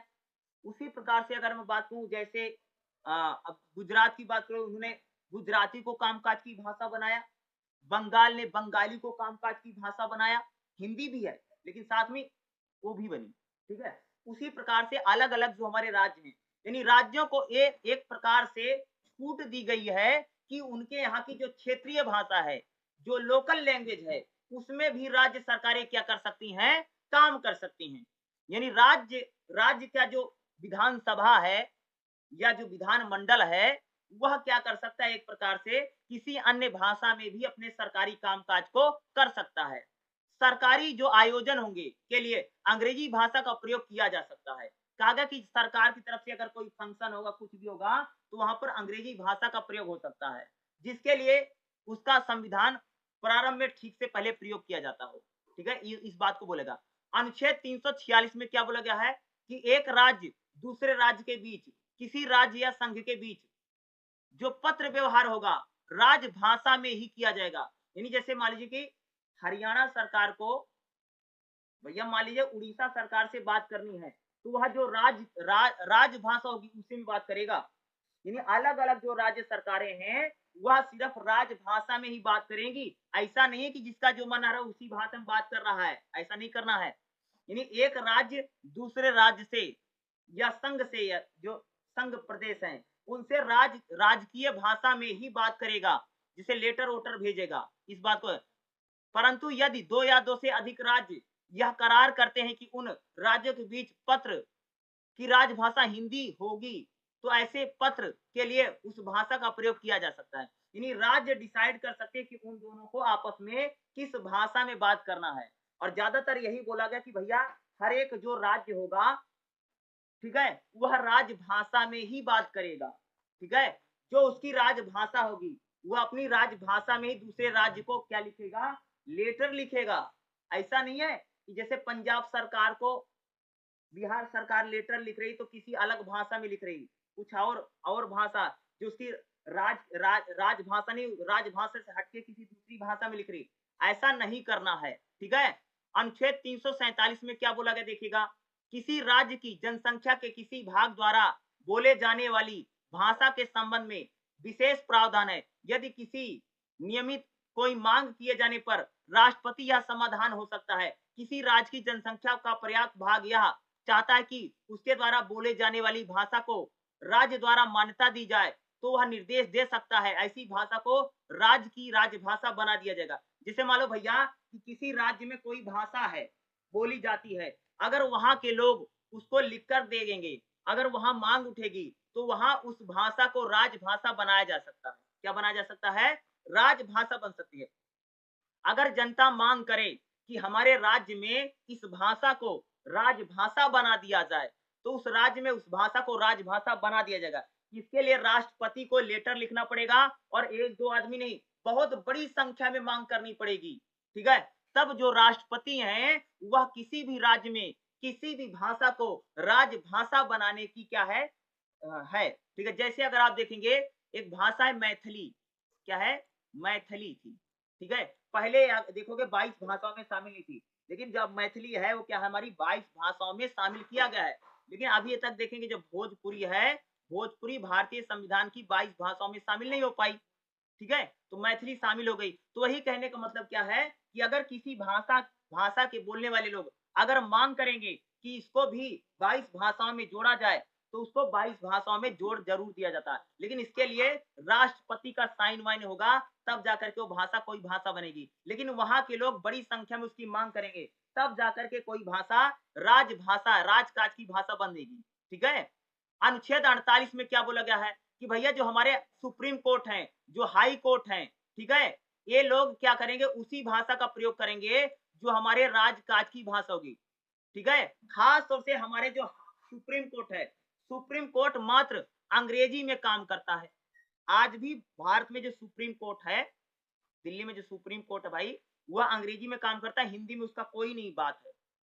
ठीक है? वहां पर अगर तुम जाओगे ना, अगर तुम्हारा मुकदमा चलेगा ना, तो सब अंग्रेजी में बात होगा, हिंदी में कुछ नहीं होता है सुप्रीम कोर्ट में। उच्चतम न्यायालय द्वारा उच्च न्यायालय के सभी कार्रवाई अंग्रेजी में होगी। यानी जो हमारा हाई कोर्ट है, जो सुप्रीम कोर्ट है, वहां पर सारी जो बात होती भैया अंग्रेजी भाषा में होती है, हिंदी में नहीं होती है। संसद के प्रत्येक सदन किसी राज्य के विधानमंडल के सदन या प्रत्येक सदन द्वारा पुनर्स्थापित किए जाने वाली विधेयकों का प्रस्तुत किया जाना संशोधन है। देखो खास तौर से हमारे जो हाई कोर्ट है, सुप्रीम कोर्ट है, वहां पर अंग्रेजी भाषा में बोला जाता है। लेकिन जो हमारी संसद है और जो हमारी विधानसभाएं हैं, वह अंग्रेजी और हिंदी भाषा में, दोनों भाषा में कह सकते जो विधेयक होता है उसको जारी किया जाता है। इस बात को किस में बोला गया कि अनुच्छेद 348 में बोला गया है। अगर हम लोग बात करें, अगर हम अगले अनुच्छेद की बात करें, जो हमारा नेक्स्ट अनुच्छेद है, अनुच्छेद 351 में कहा गया क्योंकि काफी इंपॉर्टेंट है। आर्टिकल जो 351 है, हिंदी भाषा के विकास के दिशा निर्देश दिए गए और हिंदी यानी इसको 8वीं अनुसूची में जोड़ दिया गया है।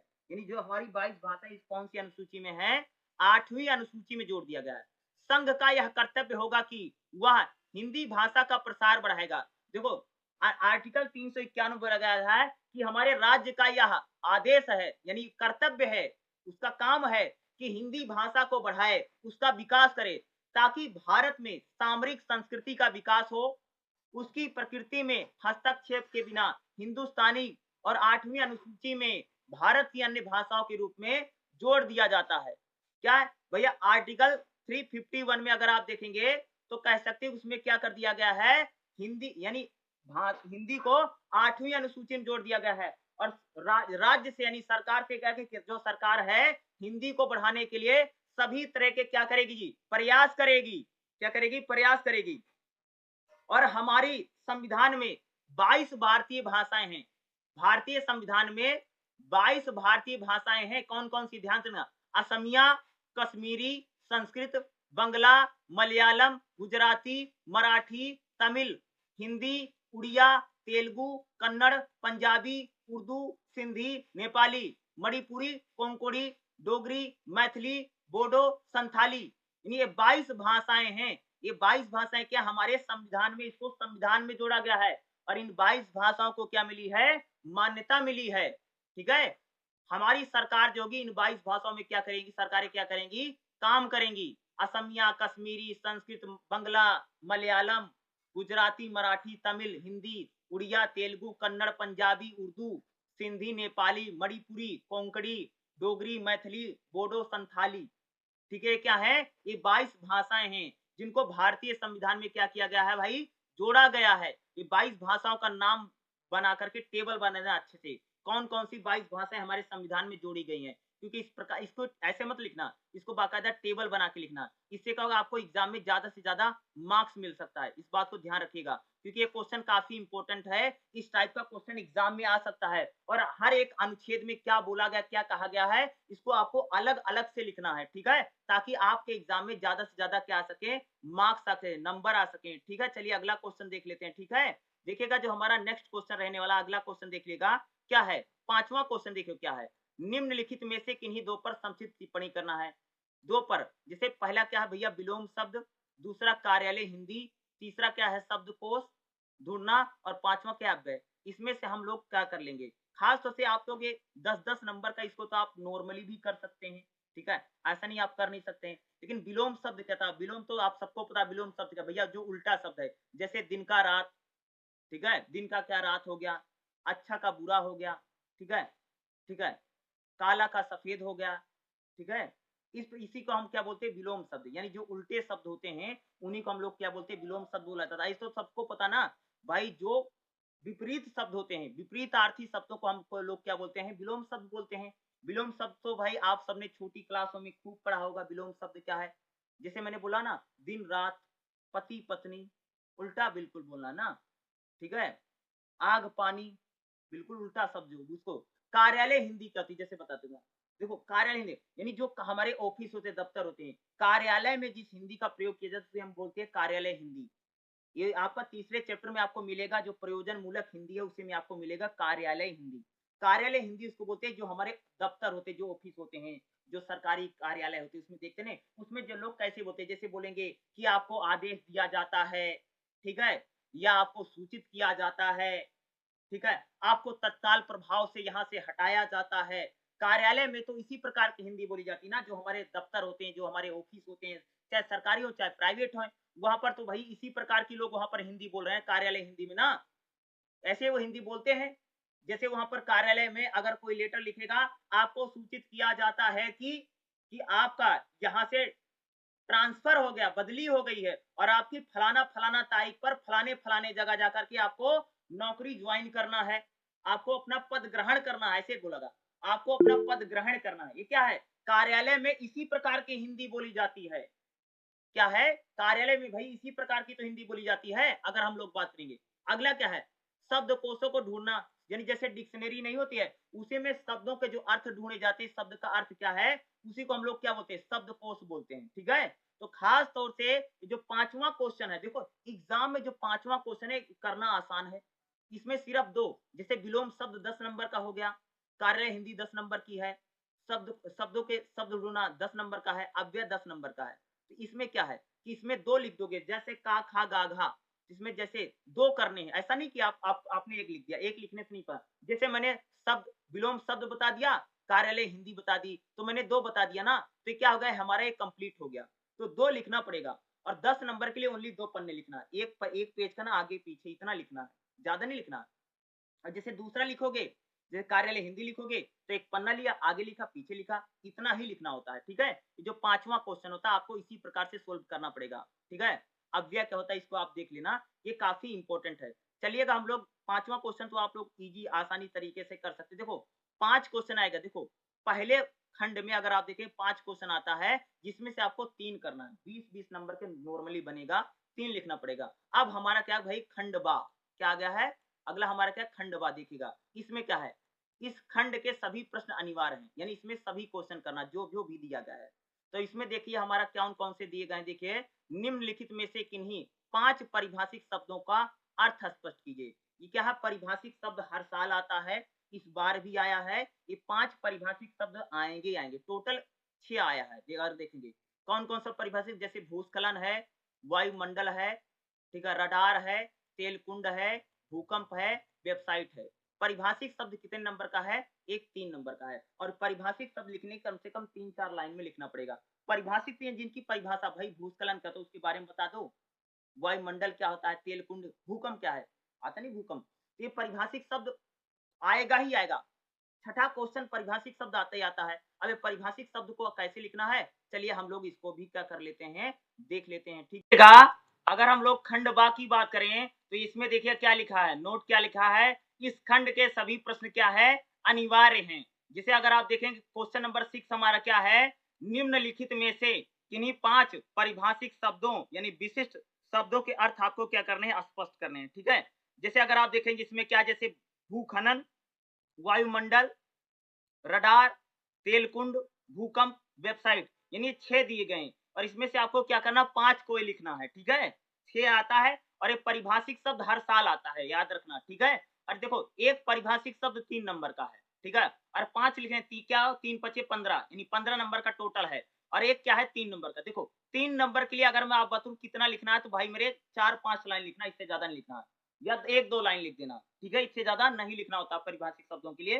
3 नंबर के लिए इतना लिख दोगे आपके लिए क्या रहेगा, बिल्कुल ठीक रहेगा। अब परिभाषिक शब्दों को हम लोगों को कैसे लिखना, चलिए हम लोग इसको देख लेते हैं। तो अगर यहाँ पर देखें कि परिभाषिक शब्द कौन, जैसे परिभाषिक शब्द में जैसे आपका वायुमंडल है, वायुमंडल क्या होता, तो परिभाषिक शब्द का मतलब होता कि जैसे कोई वर्ड दे दिया उसका मतलब क्या है, आखिर वो होता क्या है, यही तो परिभाषिक शब्द है, जो परिभाषा बताता किसी शब्द की, क्या है भैया, जो परिभाषा बताता है उसी को हम परिभाषिक शब्द कहते हैं, ठीक है। तो जैसे वायुमंडल की परिभाषा क्या होगी, देखो पृथ्वी के चारों ओर कई तरह के गैसें व्याप्त हैं, इन गैसों को वायु कहते हैं और इनसे इनसे बनने वाले पूरे वातावरण को हम लोग क्या कहते हैं, वायुमंडल कहते हैं। देखो भाई जो हमारी पृथ्वी है, भाई पृथ्वी के चारों ओर क्या है, बहुत सारा गैस वैस है, ठीक है, बहुत सारी गैसें हैं और इन गैसों को हम लोग वायु कहते हैं और वायु जो है और इनसे बनने वाले जो वातावरण को हम लोग क्या कहते हैं, वायुमंडल कहते हैं। परिभाषिक शब्द में आपको लिखा, जैसे लिखा तुमने परिभाषिक शब्द, तो लिखा पॉइंट नंबर 1 वायुमंडल, तो वायुमंडल ब्लैक पेन से लिखना है और फिर ऐसे ऐसे अंडरलाइन कर देना है वायुमंडल को, और लाइन खींच करके आपको ये बताना पड़ेगा। वायुमंडल अगला हमारा परिभाषिक शब्द है भूखनन, भूखनन यानी भू मतलब होता है जमीन और खनन मतलब खुदाई, तो क्या हो गया, पृथ्वी के अंदर की जाने वाली खुदाई। जैसे भूखनन किसका होता है, जैसे भैया कोयले की खुदाई होती है, ठीक है, स्टील की खुदाई होती है, बहुत सारी चीजों की जमीन से निकाला जाता है, जो भी चीजें जमीन से खोद के निकाल जाती है उसी को हम लोग कहते हैं खनन। भूखनन है, भू मतलब जमीन, जमीन के नीचे हम लोग क्या करते हैं, खुदाई करते हैं, क्योंकि अगर हमें जमीन से कोई चीज निकालनी होती है तो उसको हम वो भूखनन। अगला इस परिभाषित शब्दों में जैसे आपको दिया भूकंप क्या है, भूकंप क्या होता है, देखिए पृथ्वी के भीतर किसी स्थान पर अचानक विस्फोट से चारों ओर की चट्टानें बिखरने लगती हैं, चट्टानों के आगे पीछे खिसकने से तरंग उत्पन्न होती है और इन तरंगों से पृथ्वी के ऊपरी भाग में कंपन होता है, इसे हम लोग क्या कहते हैं भैया, भूकंप कहते हैं। तो भूकंप क्या परिभाषिक शब्द का सिंपल सा मतलब ये है भाई मेरे, कि ये इसका मतलब क्या, यही बताना है, ठीक है। तुमको जैसे आता है तुम भूकंप लिख दिया, तुमको भूकंप के बारे में जो समझ में आता है 3-4 लाइन लिख दो, कोई दिक्कत नहीं है, ठीक है। ऐसा मान लो पेपर तुम देने बैठे हो, ठीक है, और कैसे ऐसा कोई परिभाषित शब्द पूछ रहा तुम जानते ही नहीं हो, तो उसके बारे में जैसा जानते, जैसे पूछ लिया तुमसे, पूछ लिया बिटकॉइन क्या होता है, ठीक लिया, या जैसे पूछ लिया ई वैलिड क्या होता है, वैलिड, तो ई वैलिड पता क्या होता है, जो डिजिटल पर्स होता है उसको हम ई वैलिड कहते हैं, ठीक है। ई वैलिड जैसे जैसे आज देखते नहीं, जैसे ऐसे फट से रुपया भेज देता है ना, जैसे बोला भाई 5-10 रुपए की तुमने आइसक्रीम खरीदी और आइसक्रीम वाले का वो है जो सेंसर लगा, सेंस किया, 5 रुपया उसको भेज दिया, जो जिससे भी फोन पे कर दिया, गूगल कर दिया, कुछ भी कर दिया, किसी को बोलते ई वैलेट। तो अगर आपको जितना समझे तो वैसे उसका मतलब लिख देना, और परिभाषिक शब्द हर साल आता है, याद रखना, अरे लिख करके आना, कोई छोड़ करके नहीं आएगा, ठीक है। अगला कौन सा भाई मेरे, अगला परिभाषिक शब्द जैसे रडार, भाई रडार क्या होता है, एक प्रकार का सेंसर है जो एक अनुमान लगाता है कि भैया अगर कोई चीज हवा में उड़ रही है तो उसकी जानकारी देता है, ठीक है। रडार देखो एक ऐसा यंत्र जो वायु तरंगों से आकाश में विचरण, विचरण मतलब समझते हो, कोई चीज हवा में उड़ रही है तो उसको हम लोग बोलते हैं विचरण, विचरण करना, विचरण संस्कृत का शब्द है, ठीक है। तो विचरण करने वाली वस्तुओं की प्रकृति और दूरी को मापता है, यानी जैसे हवा में अगर कोई चीज उड़ रही है तो चीज कितनी दूर है, ठीक है, और वो कौन सी चीज है इसकी जानकारी देता है। यानी जैसे हवा में, जैसे हमारे घर के ऊपर भैया हमने घर में रडार लगवा रखा है, ठीक है, रडार लगा हुआ है, तो भाई हमारे घर के ऊपर क्या उड़ रहा है, ठीक है, तो बता देगा घर के ऊपर कोई चीज उड़ रही है, क्या उड़ रहा है भी बता देगा, और दूसरा ये भी बता देगा घर से कितना दूरी पर है अभी, ठीक है, ये बताता है, किसी को हम लोग क्या बोलते हैं, रडार। उसके बाद है तेल कुंड, क्या होता है तेल कुंड, कुंड का मतलब समझते हो, जब खोदते हैं उसको कुंड बोलते हैं, तेल तो भैया तेल होता है, देखो पृथ्वी के भीतर भाग जहाँ खनन तेल का भंडार हो, उसे तेल कुंड कहते हैं। अरे तेल के कुओं को तेल कुंड कहते हैं। जैसे जमीन के नीचे अगर भैया तेल निकलता वही तो तेल कुंड है। अरे कुंड मतलब धरती के नीचे जो खुदाई की जाती कुंड उसको बोलते हैं। जैसे तल हो और उसी में तेल तेल कुंड हो गया। ठीक है, ये सब नॉर्मली वैसे समझ लिया करो। और इसी में एक वेबसाइट, वेबसाइट तो सबको पता है, एक प्रकार से उसको हम लोग क्या कर देते हैं, कई सारी चीजों को लिंक कर देते हैं, उसी को हम बोलते हैं वेबसाइट। क्या तुम सबको पता ना, www.com, ठीक है, वर्ल्ड वेब, ठीक है, ये वर्ल्ड वेब वेबसाइट जो चलती है, वेबसाइट में क्या होता है कि जिसमें भैया हम सारी चीजों को लिंक कर देते हैं। जैसे वेबसाइट की, जैसे गानों की वेबसाइट होती है, फिल्मों की वेबसाइट होती है। जैसे तुम लोग इग्नू में पढ़ते भैया, इग्नू की भी एक वेबसाइट है जहाँ से फार्म वारम भरा जाता है, देखते नहीं भैया, हर चीज इंटरनेट में सारी चीजें जो भाई इंटरनेट में जो भी काम होता है वेबसाइट के थ्रू होता है। ठीक है, वेबसाइट एक प्रकार का क्या है, लिंक है। और कैसा लिंक है, हाइपर लिंक है। हाइपर का मतलब होता है कि उस पर क्लिक करने से उसमें कई सारी चीजें ऐड होंगी, जुड़ी होंगी और सारी चीजें खुल जाती हैं। इस तरह की क्या होती है वेबसाइट। तो ये आपका क्या कर देना है कि जो जो परिभाषिक शब्द है उनको आराम से आप कर देना, लिख देना। और परिभाषिक शब्द हर साल आता है, ठीक है, याद रखना। चलिएगा अगला जो हमारा क्वेश्चन है, देखो भाई 7वां क्वेश्चन क्या था, निबंध आता है। निबंध 2 आएगा पेपर में। कितना पेपर में निबंध आएगा, 2 आता है। और पेपर में एक निबंध लिखना है, चाहे बना बना करके ही लिखना है, लेकिन लिखना जरूर है। और कितना लिखना है, 2 से ढाई पन्ने लिखना। कितना लिखना है जी, 2 से ढाई पन्ने निबंध लिखना, सबको लिखना है, 15 नंबर का। जैसे यहाँ पर निबंध आ गया, विद्यार्थी अनुशासन क्या है। अरे भैया सिंपल सा पता, विद्यार्थी को अनुशासन में रहना चाहिए। अगर विद्यार्थी अनुशासन में नहीं रहेगा तो भैया उसका सारा गुड़-गोबर हो जाएगा ना, कहने का मतलब उसकी ज़िंदगी खराब हो जाएगी। एक बात बताओ, जो पढ़ने वाला विद्यार्थी है, उसको बोला जाता है विद्यार्थी में 5 लक्षण होने ज़रूरी है, ठीक है? विद्यार्थी पंच लक्षणम, संस्कृत में एक श्लोक है जिसमें बताया गया कि विद्यार्थी को कुत्ते जैसी नींद लेनी चाहिए। क्यों?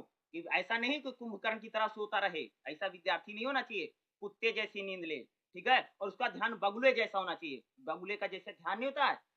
कभी तालाब में देखा बगुला तुम सब लोग? नहीं देखा होगा ना, बगुला तालाब में रहता है, जैसे मछली ऐसे थोड़ा-सा निकालती सर ना, तुरंत बगुला उसको पकड़ लेता है। कहने का मतलब है विद्यार्थी में भी ये होना चाहिए कि किसी चीज को तुरंत पकड़ ले, ठीक है? विद्यार्थी को कम खाना खाना चाहिए, ठीक है? ये भी विद्यार्थी का एक बहुत बड़ा लक्षण बताया गया कि भैया क्या, कम खाना खाने, ऐसा नहीं ज्यादा खाना खा लोगे तो आलस आ जाएगा, पढ़ ही नहीं पाओगे, ठीक है? ये सारे क्या विद्यार्थी के वही गुण गुण होने चाहिए। पता है तुम सबको विद्यार्थी में कौन कौन से गुण होने चाहिए?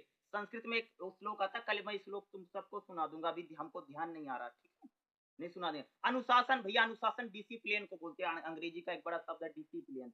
अनुशासन, अनुशासन का सिंपल सा मतलब होता है भैया कि एक प्रकार से अगर तुम कोई काम करते हो उसमें नियम कानूनों को मानो, वही अनुशासन। अनुशासन भैया जैसे मान लो विद्यार्थी तो 5 बजे उठ गया है, ठीक है, नहा धो करके, ठीक है, चाय वाय पीकर पढ़ रहा है, फिर थोड़ी देर बाद उठेगा, खाना पीना खाएगा, फिर पढ़ने बैठ जाएगा, फिर 4 बज गया, चाय नाश्ता करेगा, फिर ठीक है भाई भाई क्या हो गया कि यानी आपको इसको जो लिखना है, ये विद्यार्थी और अनुशासन को लिखना। भैया विद्यार्थी को अनुशासन में रहना बहुत जरूरी है। और विद्यार्थी को कैसा अनुशासन में रहना चाहिए, अरे जैसे यूपीएससी वाले टाइम टेबल नहीं बना लेता है, वही तो अनुशासन है। विद्यार्थी को कितने बजे उठना है, उसको स्कूल जाना है, उसको होमवर्क करना है, टाइम पर सोना है, टाइम पर जगना है, टाइम पर हगना मूतना सब है टाइम पर ही करना है, ठीक है? विद्यार्थी के क्या है, अनुशासन है, लक्षण है, ठीक है? और अगला क्या है, दूसरा निबंध क्या, समय का महत्व। भाई समय का बड़ा महत्व है, ठीक है? समय का बड़ा महत्व है। जो आदमी समय की कीमत नहीं रखता, बाद में उसका समय बड़ा, ठीक है, समय होता ना भाई, समय बड़ा इंपॉर्टेंट है। अगर तुम समय को कीमत दोगे तो समय तुमको बहुत बना देगा। और जो लोग, जिन लोगों ने समय नहीं दिया तो फिर रिक्शा चलाते हैं, तुमको पता है ना भाई, जो आदमी पढ़ाई नहीं करता फिर बाद में रिक्शेवान बन जाता है, तुमको पता है कि क्या है। कहने का मेरा मतलब ये है कि आप किसी भी काम को करते तो समय का बड़ा महत्व है। जैसे विद्यार्थी है, अगर समय से पढ़ाई करेगा, लिखाई करेगा तो अच्छा नंबर आएगा। अगर समय से पढ़ाई नहीं करोगे तो पेपर में फेल हो जाओगे, ठीक है? समय का महत्व, चाहे व्यापारी है, चाहे उद्योगपति है, हर कोई व्यक्ति समय। अब जैसे इलेक्शन चल रहा है, चुनाव में अगर मान लीजिए चुनाव में तुम नेता हो और तुम भाई समय नहीं दोगे, जहाँ तुम इलेक्शन लड़ रहे हो तो वहाँ के लोग तुमको वोटें नहीं देगा, हरवा देगा, ठीक है? सिंपल सी बात है, समय देना बहुत जरूरी है, ठीक है? जैसे कोई हस्बैंड है तो उसको अपनी वाइफ को समय देना बड़ा जरूरी है। समय नहीं दोगे तो भाग जाएगी, ठीक है? ये सच्चाई है, ठीक है? वही मैं बता रहा हूँ ना कि जैसे बाजी आपका बच्चा है, आपका बेटा है, भाई बच्चों को भी समय देना बहुत ज़्यादा ज़रूरी है। नहीं तो कोई दूसरा उसको समय दे देगा, उसको गलत बात सिखा देगा, ठीक है? यानी हर चीज़ को समय देना ज़रूरी है, ठीक है?